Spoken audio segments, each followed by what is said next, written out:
Hello friends, welcome to रोशन की class YouTube channel. दोस्तों, आप सभी का आज की इस वीडियो में एक बार फिर से बहुत बहुत स्वागत है। आज की इस वीडियो में हम देखेंगे भाग 3 ऑस्ट्रेलिया महाद्वीप का, जिसमें हम देखेंगे घास के मैदान कौन कौन से हैं ऑस्ट्रेलिया महाद्वीप में, और सारी चीज़ें आज की वीडियो में हम डिस्कस कर लेंगे। ऑस्ट्रेलिया महाद्वीप खत्म हो जाएगा यहाँ पे। ऑस्ट्रेलिया महाद्वीप के साथ साथ उसी के अंतर्गत यहाँ पे न्यूजीलैंड भी आता है, तो उसको भी लास्ट में डिस्कस करेंगे। तो पूरी वीडियो देखिएगा ध्यान से। और अगर आप लोगों ने पार्ट 1 यानी कि भाग 1 भाग 2 नहीं देखा है तो ऊपर मैं आई बटन पे यहाँ पे क्लिक करेंगे तो यहाँ पे आपको लिंक मिल जाएगा, वहाँ से भी देख सकते हैं। और डिस्क्रिप्शन बॉक्स में मैं लिंक दे दूँगा पार्ट 1 पार्ट 2 का, वहाँ से भी आप जाके देख सकते हैं। और अगर रोशन की क्लास यूट्यूब चैनल पे नए हैं और कंप्लीट यहाँ पे सुपर टेट या फिर यूपी टेट या फिर सी टेट की तैयारी करना चाहते हैं तो रोशन की क्लास यूट्यूब चैनल से जुड़ जाइए। जुड़ने के लिए एक छोटा सा काम करना है, नीचे लाल कलर का जो सब्सक्राइब बटन उस पर क्लिक करके सब्सक्राइब करके रखना है, साथ ही साथ बेल आइकन को दबा के रखना है। तो अब देर नहीं करते हैं, आप ही का फ़ायदा बेल आइकन दबा के रखने में, सब्सक्राइब करके, जिससे यहाँ पे मैं कंप्लीट फ्री में आप लोगों की सुपर टेट की कंप्लीट तैयारी कराऊंगा, जिसकी नोटिफिकेशन आप तक बार बार आराम से फ्री में पहुँचती रहे। अब शुरू करते हैं आज की वीडियो। आज जैसा कि मैंने आप लोगों को पहले ही बताया, पहले हम यहाँ पे डिस्कस करेंगे ऑस्ट्रेलिया के घास के मैदान। तो घास के मैदान जानने से पहले थोड़ा सा मैं यहाँ पे कुछ चीज़ें बता दूँ जो आपको फ्यूचर में भी हेल्प करेगा। तो यहाँ पे देखिए, यहाँ पे लिखा गया है भूमध्य रेखा। आपको पता है कि बीचों बीच से यहाँ पे भूमध्य रेखा जाती है। 23.5 डिग्री उत्तर से कर्क रेखा, 23.5 डिग्री दक्षिण से मकर रेखा। और यहाँ पे एक चीज़ याद रखिएगा कि यहाँ पे देखिए लिखा गया है यहाँ पे कि कर्क रेखा से लेके मकर रेखा के बीच का जो भाग है, कर्क रेखा से, ध्यान दीजिएगा, कर्क रेखा से मकर रेखा के जो बीच का भाग है वहाँ पे कौन सी घास पाई जाती है? उष्णकटिबंधीय घास के मैदान पाए जाते हैं। और आपको पता है जो ऑस्ट्रेलिया है वहाँ पे बीचों बीच से क्या गुजरती है? मकर रेखा गुजरती है। यानी कि हमारा जो मकर रेखा है, मकर रेखा से आधा थोड़ा सा ऊपर ऑस्ट्रेलिया का जो क्षेत्र है, ये वाला एरिया, और आधा से ज़्यादा क्षेत्र जो है वो नीचे की तरफ पाया जाता है मकर रेखा से। और आपको पता है कि मकर रेखा के ऊपर जो और कर्क रेखा के बीच में कौन सी घास का मैदान पाया जाता है? उष्णकटिबंधीय। यानी कि इस क्षेत्र में अगर कोई घास का मैदान पाया जाएगा तो उष्णकटिबंधीय होगा। लेकिन आपको मैंने लास्ट वीडियो में बताया, पार्ट 2 में मैंने बताया कि ऑस्ट्रेलिया की जो प्रमुख नदी है वो कौन सी है? यहाँ से डार्लिंग नदी निकलती है, यहाँ से मुर्रे नदी निकलती है, दोनों मिलकर यहाँ पे स्पेंसर की खाड़ी में गिरते हैं। तो प्रमुख नदी जो थी, इसके बगल में यहाँ पे सबसे बड़ा यहाँ पे घास का मैदान पाया जाता है ऑस्ट्रेलिया का। और ये कहाँ पे पाया जाता है? आपको पता दिख रहा है यहाँ पे, मकर रेखा के नीचे की ओर पाया जाता है। और मकर रेखा के नीचे की ओर पाए जाने वाले घास के मैदान को क्या कहते हैं? यहाँ पे देखिए मैंने बताया हुआ है, जो मकर रेखा से यहाँ पे 66.5 डिग्री आपका जो अंटार्कटिका महाद्वीप है, इसके बीच में जो पाया जाता है यहाँ पे, इसके बीच में पाए जाने वाले घास के मैदान को हम कहते हैं शीतोष्ण कटिबंधीय या फिर शीतोष्ण घास के मैदान। काफ़ी ठंडी जगह होती है, ये जो एरिया है वो काफ़ी ठंडा प्लेस है, इसलिए यहाँ पे यहाँ की जो मिट्टी होती है काफ़ी उपजाऊ होती है। जैसे गेहूँ, जौ, ये सारी चीज़ें काफ़ी मात्रा में पैदा होती है। इसलिए आपको पता होगा कि ऑस्ट्रेलिया में गेहूँ बहुत ज़्यादा मात्रा में पैदा होता है। तो अब इतनी डिटेल मैंने आप लोगों को बता दिया है कि आप भूलेंगे नहीं कि ऑस्ट्रेलिया में या फिर दुनिया में कहीं पे भी कोई भी घास का मैदान पूछेगा, नाम तो मैं आपको आगे आने वाली वीडियोज़ में बता दूंगा, लेकिन किस टाइप का वो घास का मैदान है वो आप क्षेत्र जान समझ के भी बता सकते हैं। अगर नीचे का एरिया इस एरिया में पाया जाता है तो सीधे सीधे शीतोष्ण कटिबंधीय आप बता देंगे, और इस एरिया में पाया जाता है तो सीधे सीधे आप बता देंगे उष्ण कटिबंधीय। तो जैसा कि आप लोगों को पता है कि ऑस्ट्रेलिया का इस क्षेत्र में यहाँ पे घास का मैदान पाया जाता है, तो ये मकर रेखा के नीचे है, इसलिए यहाँ पे कौन सी घास के मैदान पाए जाएंगे? शीतोष्ण कटिबंधीय। और यहाँ के घास के मैदान को, ऑस्ट्रेलिया के घास के मैदान को क्या कहा जाता है? डाउन्स। डाउन्स आपको कैसे याद रहेगा ये भी मैं बता दूं। ऑस्ट्रेलिया का यहाँ पे आपको फिगर दिख रहा है, इसमें किस एरिया में ये घास के मैदान है? तो नीचे की ओर है। नीचे को क्या कहते हैं? डाउन कहते हैं। डाउन से डाउन्स हो गया ये। तो सारी चीज़ें यहीं पे वीडियो देखते देखते आपको याद हो जाएंगी, ऐसा मैंने आप लोगों को कहा था। तो आशा करता हूँ आप लोगों को याद हो गया होगा कि कहाँ पे शीतोष्ण कटिबंधीय घास के मैदान पाए जाते हैं और कहाँ पे उष्ण कटिबंधीय घास के मैदान पाए जाते हैं।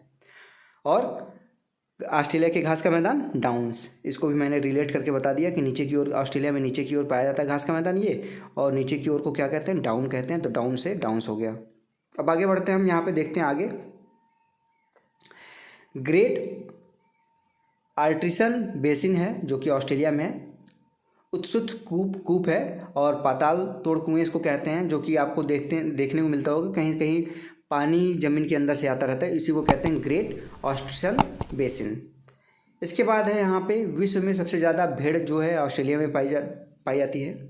सबसे ज़्यादा भेड़ पालन होता है वो ऑस्ट्रेलिया में होता है, और सबसे ज़्यादा भेड़ जो है पूरे जितने भी वर्ल्ड में कॉन्टिनेंट है सभी में से सबसे ज़्यादा भेड़ कहाँ पाई जाती है? ऑस्ट्रेलिया में पाई जाती हैं।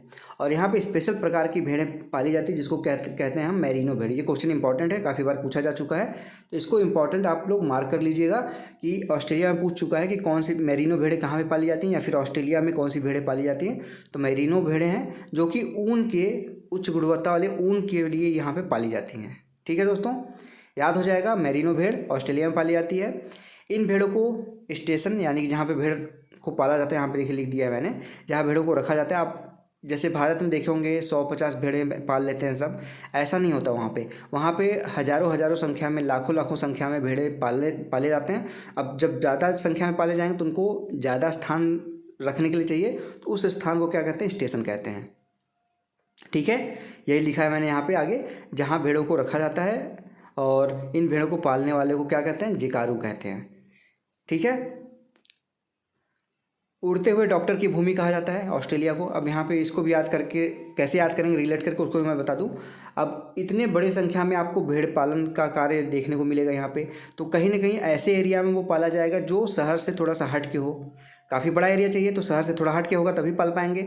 शहर से थोड़ा हट के होगा तो वो बीमार पड़ेंगे कभी, तो वहाँ पे डॉक्टर पहुँचना आसान नहीं होगा। इसलिए वहाँ पे डॉक्टर जो पहुँचते हैं वो हेलीकॉप्टर से पहुँचते हैं। इसलिए ऑस्ट्रेलिया को कहा जाता है उड़ते हुए डॉक्टरों का भूमि। ठीक है, अब आगे देख लीजिए, यहाँ पे फिर से मैंने यहाँ पे दिखाया हुआ है ऑस्ट्रेलिया के बारे में। यहाँ पे जो प्रमुख खनिज है उसके, ऑस्ट्रेलिया के कहाँ कौन से खनिज पाए जाते हैं, तो यहाँ पे एक बार थोड़ा सा देख लीजिए क्या है ऑस्ट्रेलिया के प्रमुख खनिज। इसका भी फिगर वाइज मैंने यहाँ पे एक्सप्लेन किया हुआ है कौन सा क्षेत्र कहाँ पे है। तो एक बार डिस्कस कर लेते हैं यहाँ पे हम, जिससे फिगर इसलिए मैं बनाता हूँ जिससे आप लोगों को डायरेक्ट याद हो जाए। ठीक है, तो ये ऑस्ट्रेलिया का फिगर है। सबसे पहले राइट से शुरू करते हैं, यहाँ पे पूर्व से शुरू करते हैं। यहाँ पे आपको दिख रहा होगा, यहाँ पे मैरी कैथलीन क्षेत्र। मैरी कैथलीन क्षेत्र ऑस्ट्रेलिया के पूर्व क्षेत्र में है। यहाँ पे ये मैरी कैथलीन क्षेत्र किस लिए फेमस है? तो यूरेनियम के लिए फेमस है। और यूरेनियम के लिए यहाँ पे देखिए लिखा होगा एक, यहाँ पे भंडार और उत्पादन। यूरेनियम का सबसे ज़्यादा भंडार जो है वो मैरी कैथलीन क्षेत्र में है, यानी कि ऑस्ट्रेलिया में है। यहाँ पे यही लिखा गया है, भंडार ऑस्ट्रेलिया में। लेकिन उत्पादन कौन करता है यूरेनियम का सबसे ज़्यादा? तो भंडार से मतलब अगर आपके पास कोई खनिज क्षेत्र है, वहाँ पे भंडार किसी चीज़ का है, लेकिन उसको आप सही मात्रा में यूज़ नहीं कर पा रहे हैं, उसको निकाल नहीं पा रहे हैं, उसका उत्पादन नहीं कर पा रहे हैं, तो उस मामले में ऑस्ट्रेलिया पीछे है। नंबर 1 पे कौन है? कनाडा है।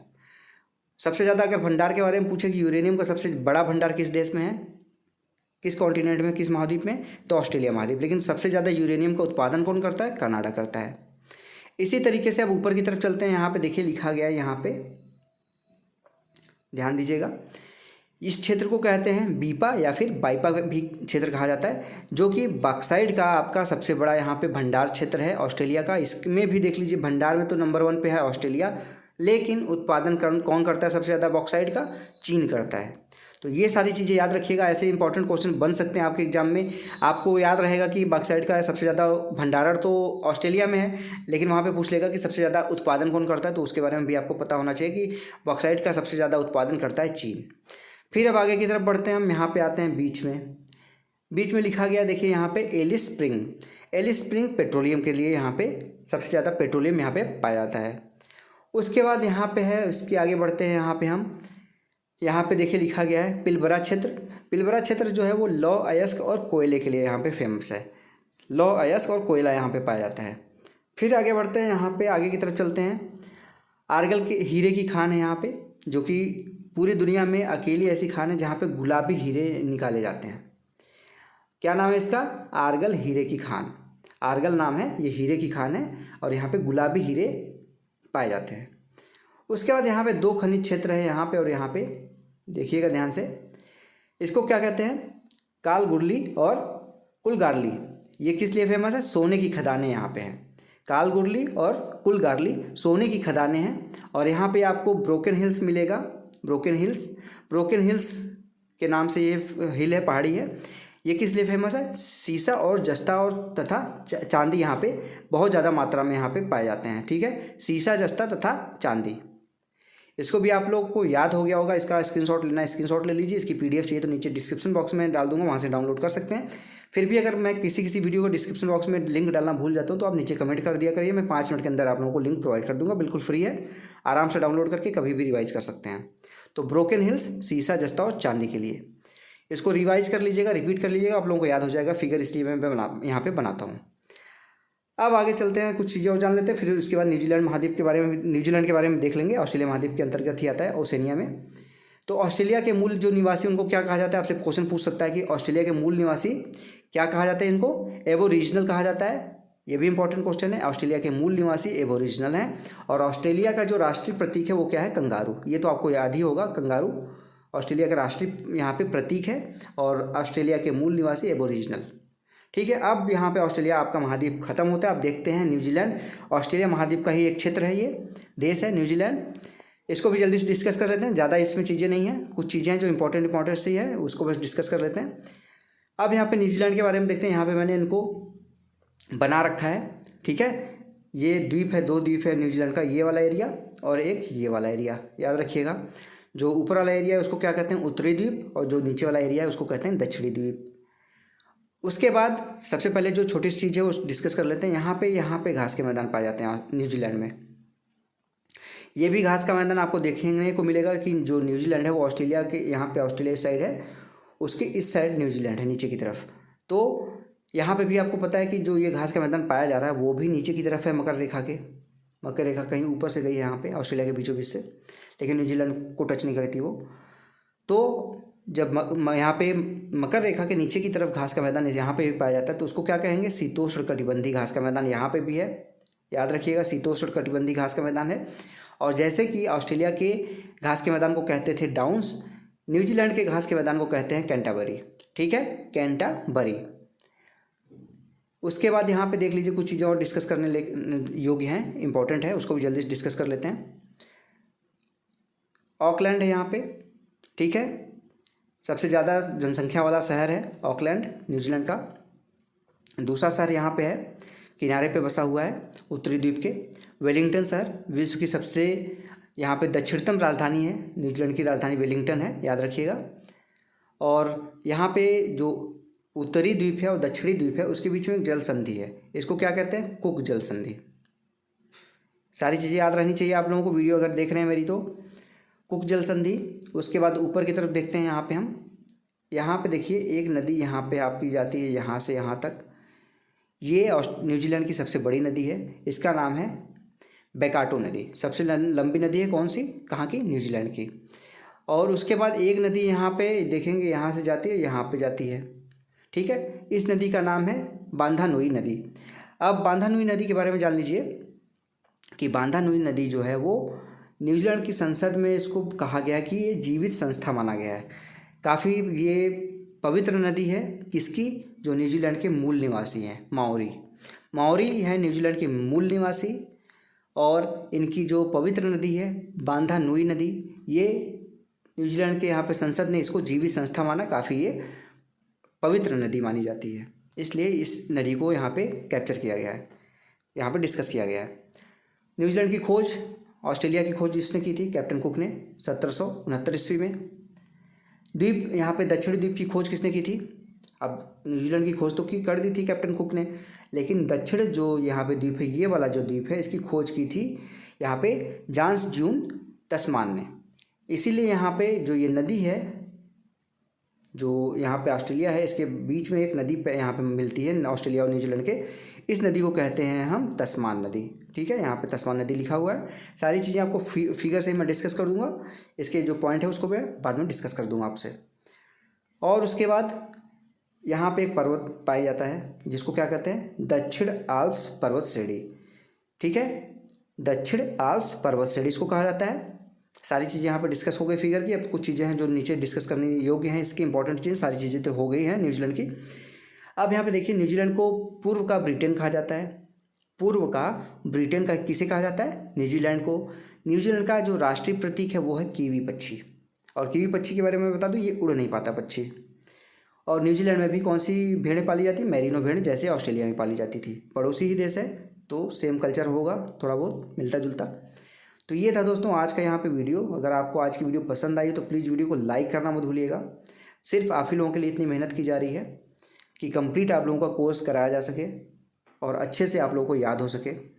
तो वीडियो को लाइक करना मत भूलिएगा और ऐसे ही डेली बेसिस पे क्लासेस देखने के लिए कंप्लीट यहाँ पे सुपर टेट 2022 की तैयारी करने के लिए सभी विषय का बिल्कुल फ्री में रोशन की क्लास यूट्यूब चैनल से जुड़े जाइए। जुड़ने के लिए नीचे लाल कलर का जो सब्सक्राइब बटन है उस पर क्लिक करके सब्सक्राइब कर लीजिए, साथ ही साथ बेल आइकन को दबा के रखिए।